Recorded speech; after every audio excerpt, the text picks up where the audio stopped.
Podemos buscar Hebreos capítulo 12. Continuamos los versículos después de los primeros dos, teniendo en derredor nuestro tan grande nube de testigos.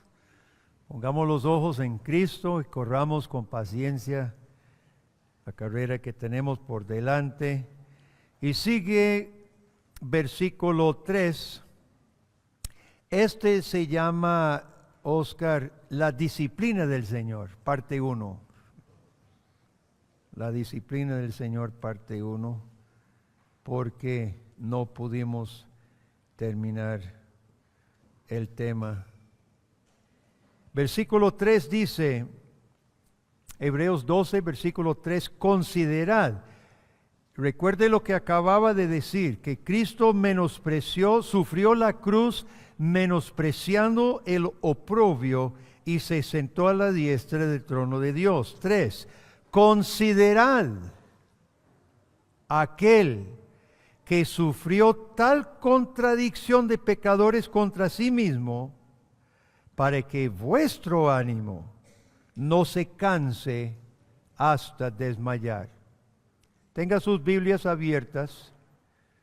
Yo quiero compartir con ustedes un poco de historia. Voy a contar la historia de los valdenses. Al llegar el año 1000 en la historia de la iglesia cristiana en Europa era en gran parte ignorante. Había demasiada ignorancia en el pueblo de Dios, y el gobierno de la iglesia era bien corrupto.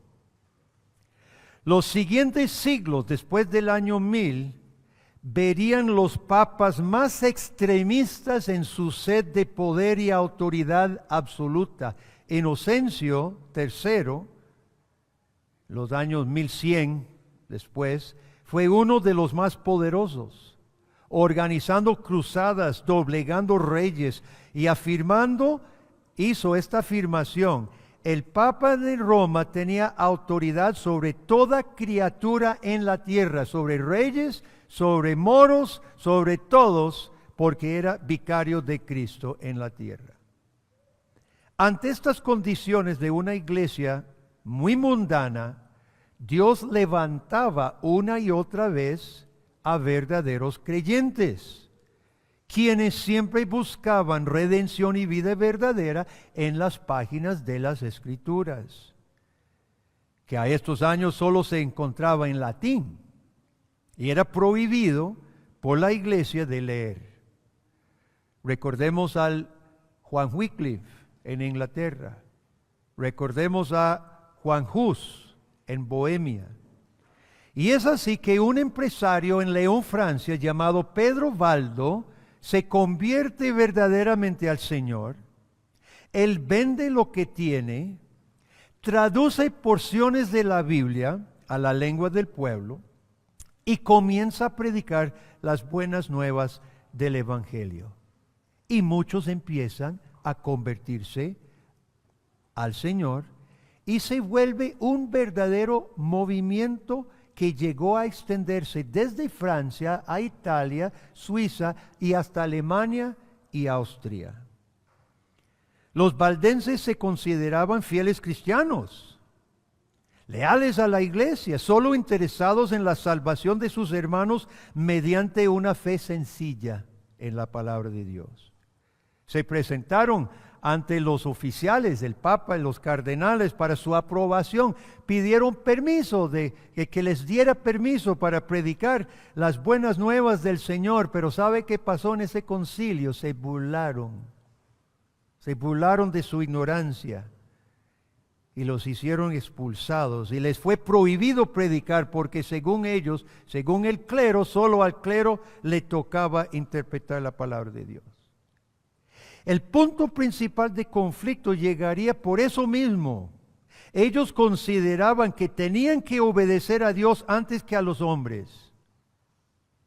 Y al negar la autoridad suprema del Papa y en el asunto de predicar el Evangelio, fueron declarados herejes para ser exterminados.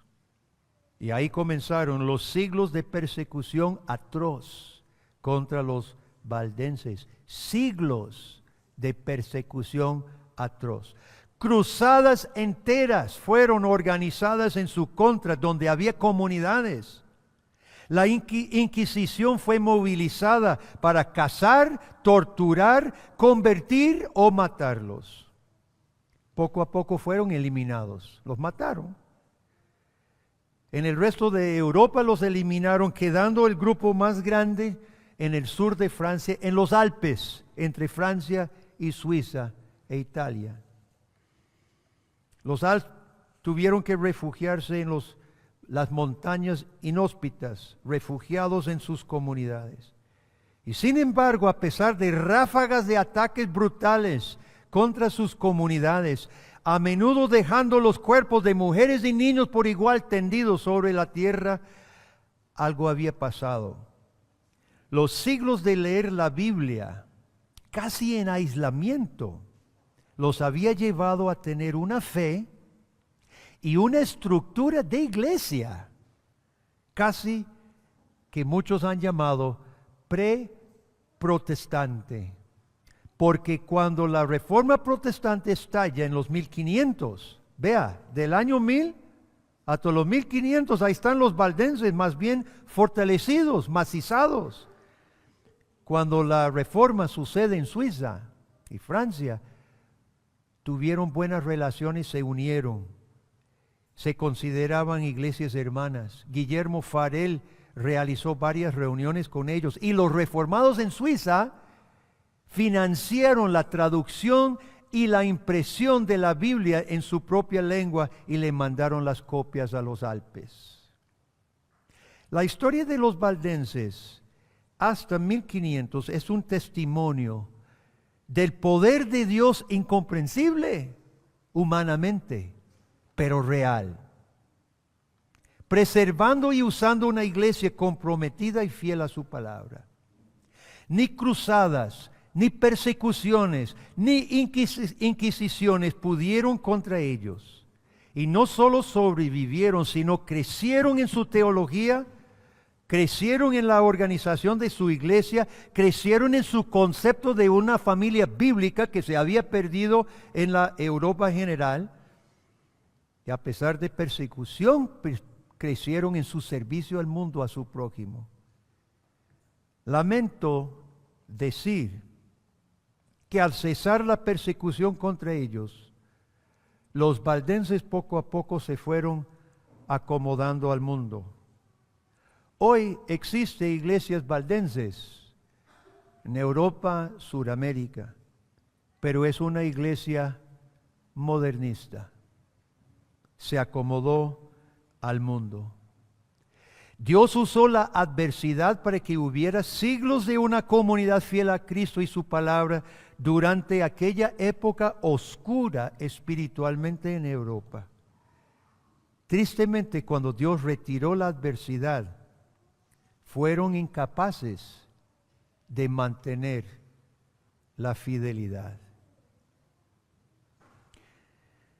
Hoy contemplamos este pasaje de Hebreos que habla a la comunidad hebrea que existió en este tiempo entre otros judíos. Ellos estaban experimentando adversidad. Y dice, volviendo al texto, considerad a Cristo, versículo 4, porque aún no habéis resistido hasta la sangre, combatiendo contra el pecado. No han muerto todavía. Ya habéis olvidado la exhortación que como a hijos se os dirige, diciendo, hijo mío, no menosprecies la disciplina del Señor, ni desmayes cuando eres reprendido por Él. Hermanos, como hemos dicho muchas veces, la religión bíblica no se trata de asistir, de pertenecer a un club. Lamentablemente, demasiados cristianos consideran su participación religiosa su membresía en la iglesia como una membresía de un club. La religión es haber sido incorporado en el reino santo de Jesucristo. Un reino que confronta a otro reino, el reino de las tinieblas. Y a menudo crea conflicto. Baje en su pasaje a versículo 18 en este mismo capítulo. El autor a los Hebreos necesita aclararles a sus oyentes, aclararles de qué se trata toda esta cuestión de la fe, de creer en Cristo, de poner los ojos en Cristo, de correr la carrera con paciencia. ¿De qué se trata? Versículo 18. Porque no os habéis acercado al monte que se podía palpar. ¿A qué se está refiriendo? Al Sinaí. No nos acercamos a Sinaí, que ardía en fuego, a la oscuridad, a las tinieblas, a la tempestad. Todo fue temible, pero no es. Bajé a versículo 22. Sino que os habéis acercado al monte de Sión, a la ciudad del Dios vivo, Jerusalén la celestial, la compañía de muchos millares de ángeles, a la congregación de los primogénitos que están inscritos en los cielos, a Dios el juez de todos, a los espíritus de los justos hechos perfectos, a Jesús el mediador del nuevo pacto y la sangre rociada, que habla mejor que la de Abel. Mirad, que no desechéis al que habla, porque si no escaparon aquellos que desecharon al que los amonestaba en la tierra, mucho menos nosotros, si desecharemos al que amonesta desde los cielos. La voz del cual conmovió entonces la tierra, pero ahora ha prometido diciendo, aún una vez, y conmoveré no solamente la tierra, sino también el cielo. Y esta frase, aún una vez, indica la remoción de las cosas movibles como cosas hechas, para que queden las inconmovibles. Así que recibiendo nosotros un reino inconmovible, tengamos ¿qué?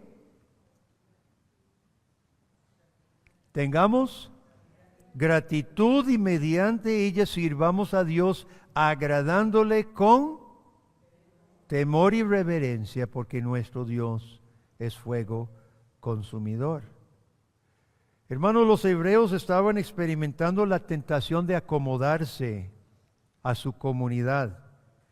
Los demás eran judíos que les rodeaban y alguna presión se les estaba haciendo de acompañar a su judaísmo viejo y dejar de hablar de Jesús como Mesías. Los judíos decían, el Mesías no ha venido. Ese hombre crucificado que ustedes dicen, ese no es Salvador, no puede ser. Y ellos estaban siendo tentados a acomodarse a su comunidad alrededor. Y es por esto que el autor los saca de su experiencia personal y como que los eleva por encima de su existencia, los eleva a través de la historia bíblica y dice, miren atrás y miren hacia adelante. Eso es lo que necesitamos en veces. Vivimos miopes muchas veces viendo solo nosotros, solo nuestro mundito.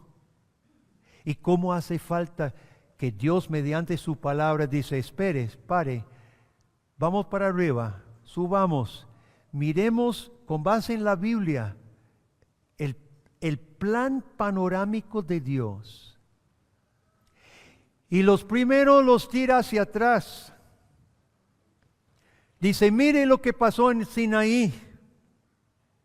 Mire aquella manifestación terrible de poder y majestad de Dios. Pero después dice lo que acabamos de leer, eso no fue nada en comparación con nosotros, a que nos hemos acercado nosotros. Nosotros nos hemos acercado no al monte en Arabia, nos hemos acercado al monte celestial, a la Jerusalén celestial, al cielo mismo, a millares de ángeles, a Dios el juez, a Jesús nuestro mediador, cuya sangre está rociada todavía sobre el mejor altar celestial. Y el Dios poderoso, cuyo reino inconmovible es, conmoverá una última vez. Entonces dice, mire al futuro. Miremos el pasado con base en lentes de la palabra de Dios y veamos el futuro, porque hay un futuro en manos de Dios. Y cuando Dios mueve todas las cosas movibles, quedará lo inconmovible, que será su reino de justicia. Cuando Jesucristo será Señor de señores y Rey de reyes, y Dios será todo en todos. Hermanos, Hebreos nos está llevando a entender que tenemos que medir nuestra experiencia personal a la luz del despliegue completo del plan de Dios. He ahí nuestro problema, ¿no es cierto? Nosotros elevamos mi experiencia por encima de lo demás, en lugar de hacerlo al revés, elevar lo que Dios nos dice por encima de mi experiencia. Puede ser que nosotros digamos, Jay, hermano, yo sé que la Biblia dice así, pero eso no es lo que hacemos, los famosos peros, hermano. Quizás decimos, yo sé que yo pasé al frente de la iglesia, yo dije en público, inclusive yo firmé un pacto de membresía ante el Señor que yo honraría el día del Señor, por ejemplo, entre las otras cosas a que nos comprometimos, pero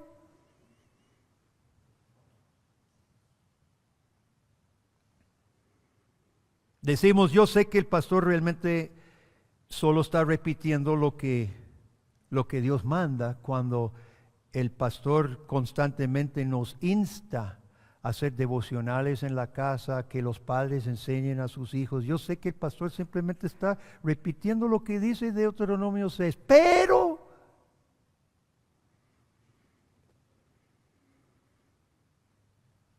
los padres dicen, yo sé que Dios me prestó a mis hijos, me los prestó, porque la Biblia los dice, que siguen perteneciendo a Dios. Dios me los prestó para yo criarlos en los caminos del Señor nada más, formar su mente y su corazón, disciplinándolos, enseñándolos, educándolos, no dejar que los críe la televisión, el teléfono. Yo sé todo eso, pero es que no tengo tiempo, es que y ponemos los pretextos. Y entonces, hermanos, es ahí donde entra la disciplina del Señor.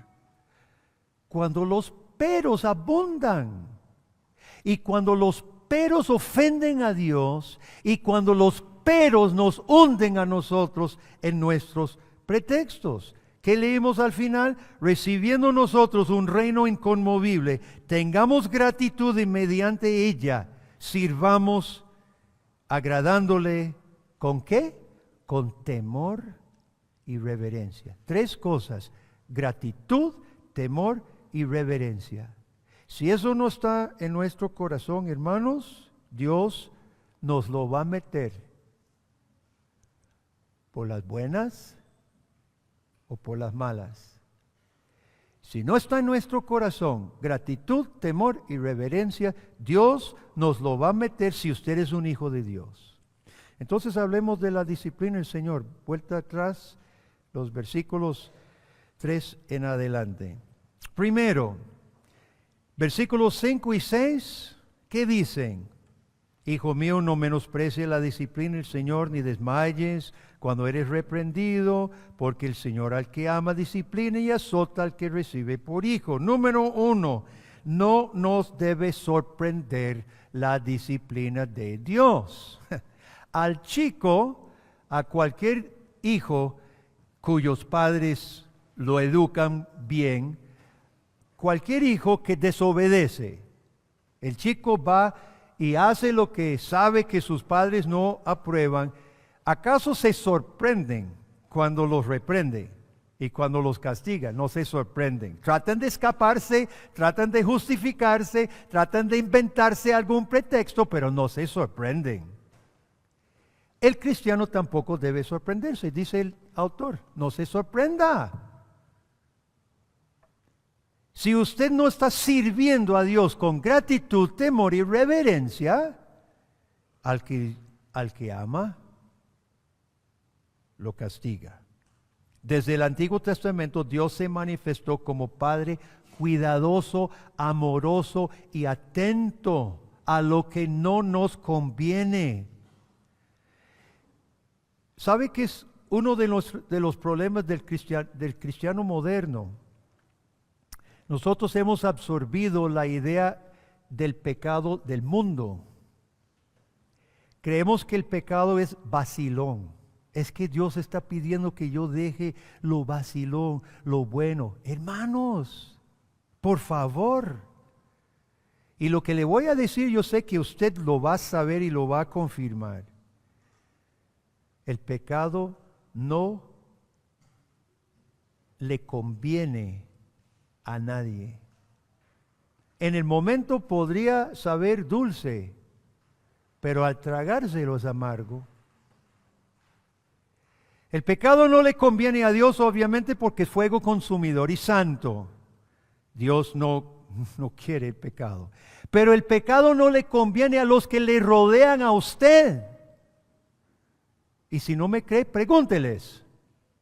Pregunte si sus mala crianza, su actitud despectiva, su falta de amor, su falta de apoyo. Pregunte a los que le rodeen si su pecado le conviene. Y mucho menos el pecado nos conviene a nosotros. Hermanos, el pecado no conviene y es por eso que Dios, que es amoroso y atento y bueno, Dios nos invita por su palabra, todos los domingos nos invita a servirle con gratitud, temor y reverencia. Y cuando no nos da la gana de hacerlo, Dios nuestro Padre amoroso para nuestro bien y para el bien de los que le rodeen y para su propia gloria, dice, venga acá, necesitamos hablar. Todos conocemos a padres descuidados que no corrigen a sus hijos, los descuidan. A veces por un milagro de Dios y misericordia no salen delincuentes. Pero en la gran mayoría de los casos, los padres descuidados producen personas problemáticas para ellos mismos y para el mundo. No nos debe sorprender entonces que un Padre amoroso que nos ama, un Padre amoroso que ama a los que nos rodean, desee que nuestras vidas sean caracterizadas por gratitud, temor y reverencia. Segundo, versículo 7. Debemos someternos sin rebeldía, sin rebelarnos. Dice, si soportáis la disciplina, Dios os trata como a hijos, porque ¿qué hijo es aquel a quien el Padre no disciplina? Cuando Dios nos necesita disciplinar, hermanos, no nos rebelemos. Todos los que hemos criado hijos, sabemos que algunos hijos se someten un poco más dócilmente que otros. ¿Cierto o no? Algunos huyen, hasta literalmente corren. Y su padre y su madre los tienen que atar para castigarlos. Y otros son más dóciles y se someten. ¿Cuál es mejor? Un hijo que se rebela contra la disciplina, huye, rechaza, se rebela. O el que dice, sí papá, sí mamá, yo sé, bueno, fajéeme entonces. Ya siempre es menos el fajazo para aquel hijo que se somete dócilmente. Bueno, porque somos imperfectos, ese es el siguiente punto, pero en el segundo punto debemos someternos sin rebeldía cuando viene el momento en que Dios nos discipline. Y tercero, el autor, versículos 9 y 10, hace una comparación con nuestros padres terrenales. Yo me acuerdo que James Dobson hizo una encuesta a los jóvenes hace muchísimos años y le preguntó a los jóvenes diferentes casos. Y curiosamente, el joven que tenía toda la libertad de vivir como quisiera, sus padres no le ponían límites, sus padres no le pedían cuentas, sus padres los dejaba entrar y salir como quisiera. ¿Sabe qué dijeron esos jóvenes? Mi tata nunca me quería. Nunca se preocupaba por mí. No le interesaba qué estaba haciendo yo. Se sienten abandonados. Y el adolescente, todos sabemos que el adolescente se revela, está forcejando los límites. Pero mire, el padre no estamos hablando de un padre sofocante, sofocador, madre demasiado sobreprotectora. No estamos hablando de los extremos. Estamos hablando de padres cuidadosos de sus hijos. Da seguridad al hijo. Tal vez a usted le dice, no me gusta que me pida cuentas, pero en el fondo ese hijo sabe que usted lo ama y se preocupa y está dispuesto a molestarse y pelear con él o ella. ¿Quién quiere estar peleando? Nadie quiere estar. Chicos, adolescentes, escuche. ¿Usted cree que nos gusta pelear con ustedes? No nos gusta. Pero en el momento que lo tengamos que hacer es porque los queremos. Los queremos mucho. Y por eso nos molestamos y nos preocupamos y lloramos y luchamos con ustedes. Ahora, dice Hebreos, nuestros padres terrenales nos disciplinaban imperfectamente, no siempre fueron absolutamente justos. Sí, es cierto, nadie dice que sí, pero aún así los venerábamos. Aún así honrábamos a un padre cuidadoso. Ahora, hay un problema hoy en día, hermanos, un grave problema hoy en día. La iglesia, por no estar fundamentada en la Biblia, los cristianos han chupado demasiado la psicología moderna. Y qué sensación más terrible a mí me da. Cristianos de nuestras iglesias, bajo la predicación de la palabra, todos los cristianos, y de pronto salen hablando como cualquier impío que se nutre de la psicología atea en cuanto a la crianza de sus hijos, que ¿qué es lo que habla de maltratar el psique del niño? Ahorita no me acuerdo los términos que usan, pero no hay que apagar el niño, no hay que castigarlos, no hay que maltratar. Maltrato ahora es cualquier cosa que vaya en contra de la voluntad del chico. Qué terrible, porque los grandes aquí tuvimos padres un poco firmes, ¿cierto o no? El chilillo estaba disponible. Hoy, por causa de la psicología moderna atea, no bíblica, no informada con la Biblia, que habla de la vara, tengo preocupación por la generación nueva, porque yo no sé si van a poder decir lo que dice Hebreos. Nuestros padres nos castigaban y los venerábamos. No sé si hay castigos, no sé si hay disciplina. Ahora vea qué problema. Papá, mamá, escuche bien lo que le estoy diciendo. Usted se cría un hijo o una hija que no sabe qué es la disciplina firme. No sabe qué es la disciplina firme. Es un malcriado, nunca tuvo límites. Dígame usted, si llega a la iglesia y el pastor habla de Dios que nos va a disciplinar, dígame usted si ese niño va a estar capaz de reconocer la disciplina de Dios. No va a saber qué es disciplina.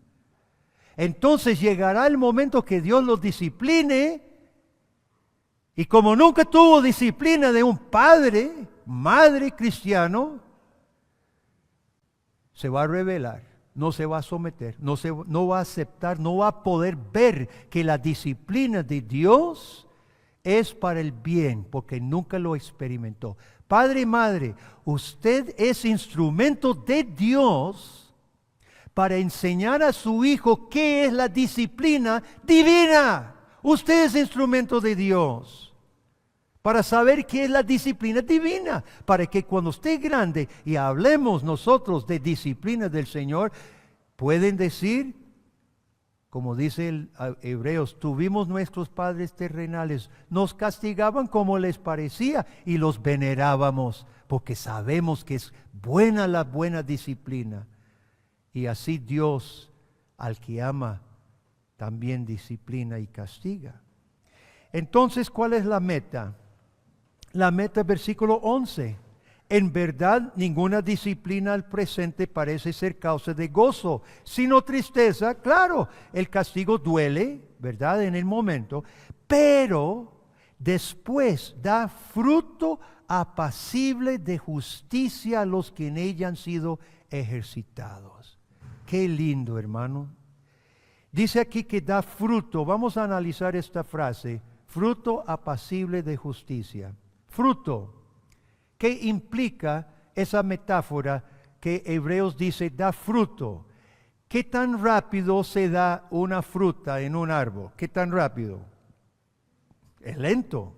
Yo tengo una higuera en mi patio y hace meses salieron los botoncitos de higuitos pequeñitos. Hoy están grandes ya volviéndose negras. Los higos ya están maduros. Duraron meses. Al utilizar este término, da fruto, implica un proceso lento y larguito de maduración. La meta es fruto maduro. Todos nosotros estamos en un proceso, hermanos, de dar fruto maduro y rico para el Señor. Hay que pensar que el propósito de Dios es que cada día avancemos. El punto no es que se caiga la fruta antes de que madure. El punto no es que el higo quede verde para siempre, es que madure. El propósito de Dios es para que avancemos más cerca al fruto perfecto que Dios está operando. ¿Usted ve su vida así? ¿Cuáles frutos? ¿Cuáles frutos Dios está madurando en su vida? El fruto del Espíritu sabemos que son amor, gozo, paz, paciencia. ¿Qué fruto? Hermanos, la disciplina del Señor nos va a sacudir, nos va a despertar al fruto que Dios está esperando en su vida. Apacible. ¿Cuál es la raíz de apacible? ¿Qué es la raíz de fruto apacible?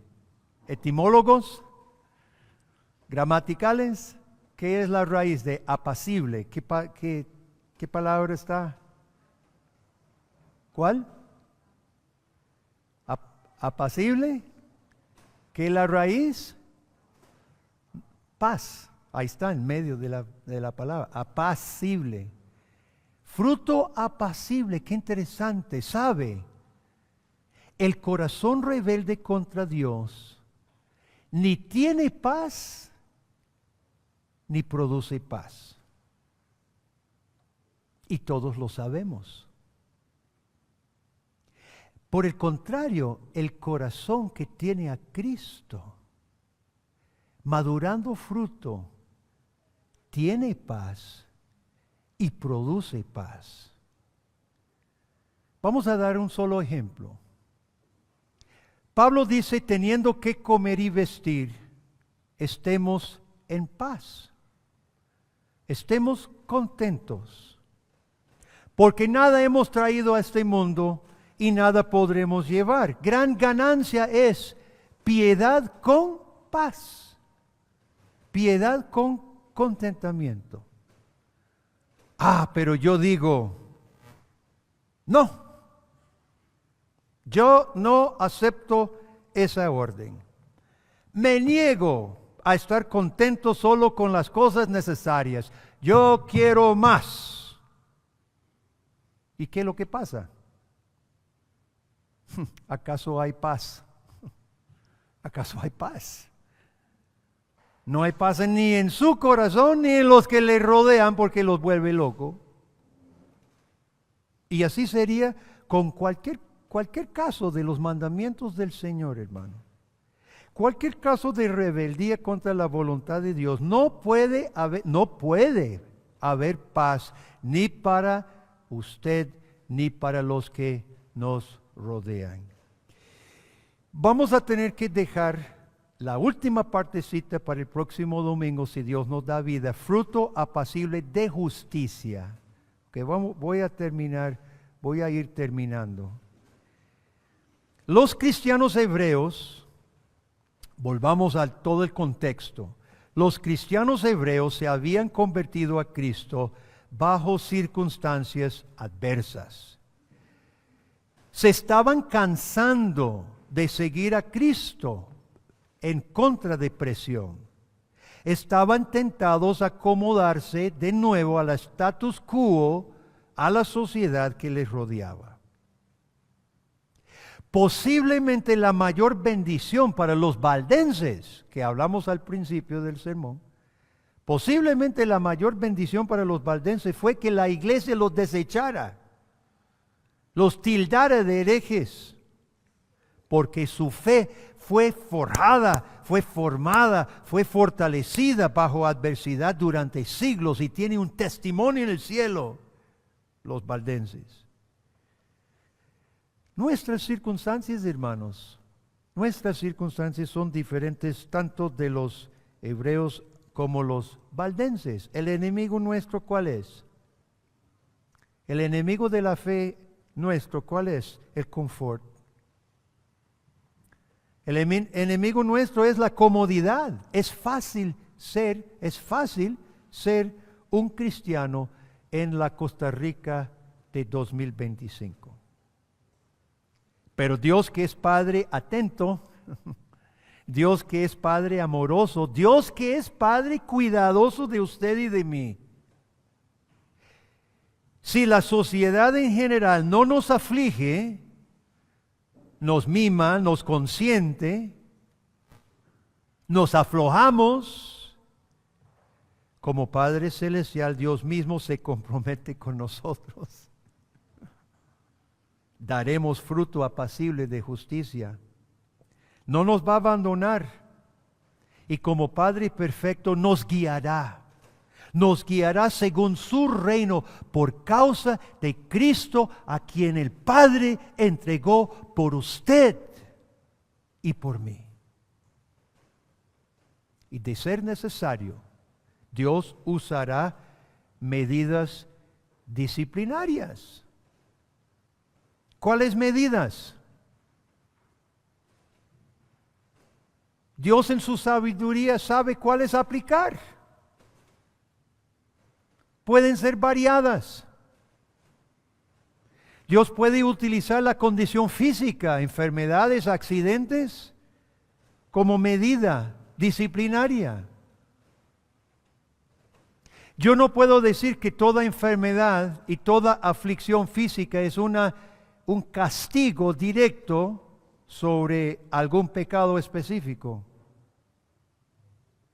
Pero como menciona Calvino muchas veces, esa debilidad física nuestra siempre debe ser motivo de reflexión. ¿Quién soy?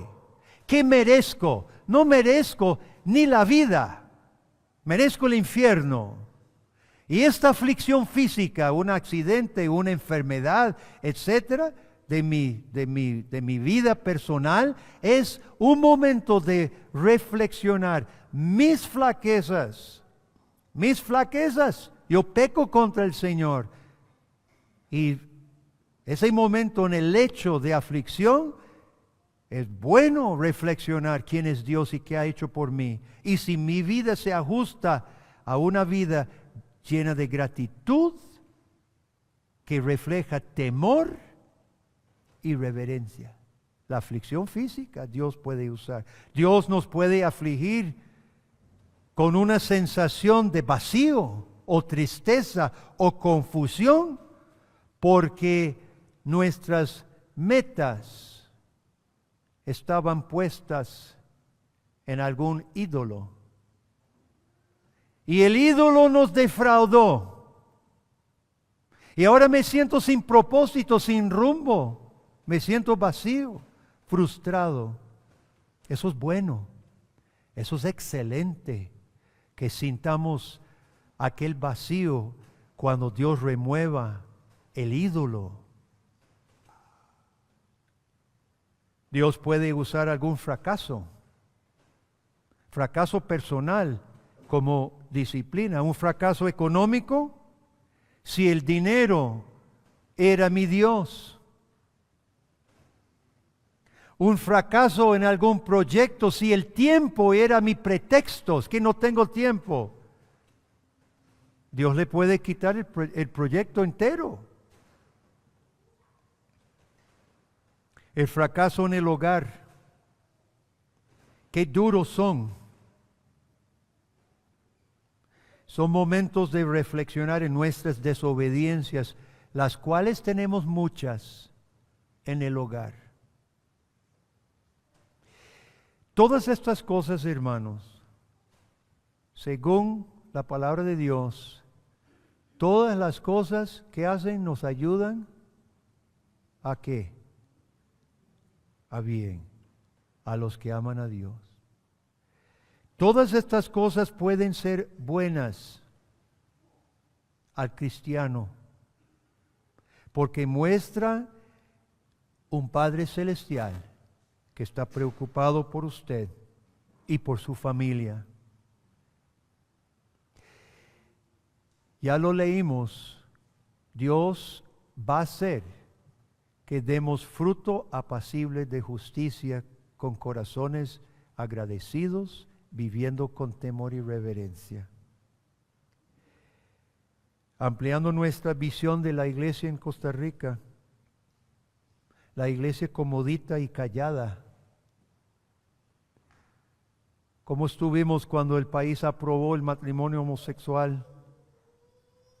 El país sigue dictando leyes a favor de LGBT y trans.